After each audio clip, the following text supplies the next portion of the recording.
though K-pop has existed since the 90s, the industry has become increasingly mainstream in recent years. With its growing worldwide popularity, many people have tried to pinpoint exactly what it is that makes K-pop so successful. When asked, people in media, like journalists, often attribute the popularity of a group or the industry in general to good looks. This commentary is often paired with media bringing up the topic of plastic surgery. On the other hand, fans will bring up how impressed they were by a group being multi-talented or by songs they personally connected to through their lyrics. I personally believe that there are many reasons as to why more and more people are becoming K-pop fans, but there's one that I feel is often overlooked, and that is, cue the Disney music, the power of friendship. To understand what I mean, we have to go back in time. Back to the start of K-pop and look how it was promoted. Like many pop stars in the 90s and beginning 2000s, promotions were often focused on the visuals of the group, attracting fans with their cool, rebellious, or cute concepts. Just like today, many groups had designated persona. Think of the shy one, the funny one, or the grumpy one. Idols debuted with a specific concept for a specific audience. A good example of this is DSM artist and legend Boa. She was schooled in Japanese pre-debut, giving SM the ability to promote her in both Korea and Japan, which was groundbreaking in 2001. Her hybrid identity became a key factor in her massive success, resulting in Boa becoming a template for many future SM groups. But what does that have to do with friendship? For the answer, we have to go to the end of the 2000s, a period I refer to as the early Golden Age of Korean variety shows. Around this time, many shows that went on to become TV hits aired their first episodes.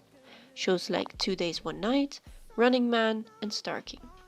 These shows gathered attention for their combination of talk show, musical elements, challenges, and crucially, idols. Television and entertainment companies both realized the advantage of letting idols be guest stars on variety shows. The show's comedic and informal atmosphere gave idols the opportunity to showcase their personalities. This launched the variety idol. Groups like Super Junior managed to become variety show staples through their witty remarks and engaging storytelling. Their sibling-like teasing and quarreling made fans fall in love with the members and their individual friendships. Together with iconic groups like Girls' Generation, FT Island, 2PM, Epic High, and Big Bang, idols' personalities and relationships were put in the spotlight and became part of the marketing arsenal of entertainment companies. This eventually led to the collaboration between networks and entertainment companies to create idol reality shows, resulting in fan favorites like EXO Showtime and BTS's American Hustle Life. The exploitation of friendship in K-pop had taken off. With the creation of social media, entertainment companies saw the potential of creating a more direct line of communication with fans. Instead of being reliant on TV shows and teen magazines, companies could directly supply fans with content through their own websites, YouTube channels, and later on, apps.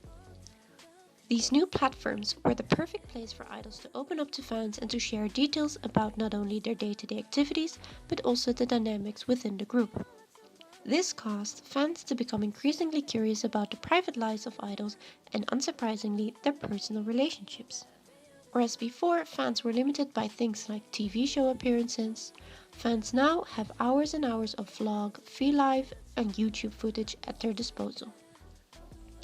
Through social media platforms like Twitter, which already has a long history of hosting fandoms of all kinds, K-pop fans could easily share content about their favorite idols and idol friendships. We all know how incredibly fast the K-pop community has grown worldwide in recent years. In that time, I've noticed how more and more common it has become to first gain interest in a group or idol through their social media content. For example, funny moment compilations on YouTube, a sexy fan cam, or maybe a group's own variety show. Companies know this and produce as much non-music, member-focused content as possible, even going as far to make content specifically about certain duos. Whether all of these interactions are non-scripted and genuine, we can only speculate on. Growing a K-pop group's fan base is no longer just dependent on the quality of the songs or music videos, but on the ability to create an active and emotionally invested fan base. And what better way to do this than to make fans feel included in the group's personal lives and relationships by showing them every second of it. With the amount of information, video and pictures K-pop fans have at their disposal nowadays, it is hardly surprising that people become obsessed, feeling a need to consume as much content as possible and keeping updated. This can result in fans believing that they know everything there is to know about an idol or group, and some fans even feeling that they know more than what the entertainment company is telling them. Now, this brings us to the elephant in the room, the one that has shipping written on its forehead. I have noticed that even though companies officially avoid the topic of shipping and idols try to laugh it off, companies still love to cash in on the fans' interest in the pairings.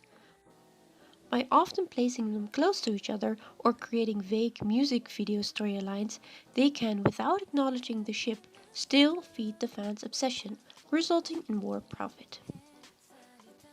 Now please don't become paranoid about all your favorite idol friendships being manufactured.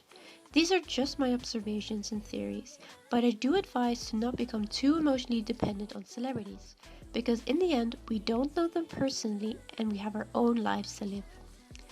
If you're interested in seeing a separate video about the huge topic that is shipping, please let me know in the comments. Thank you for watching, bye bye!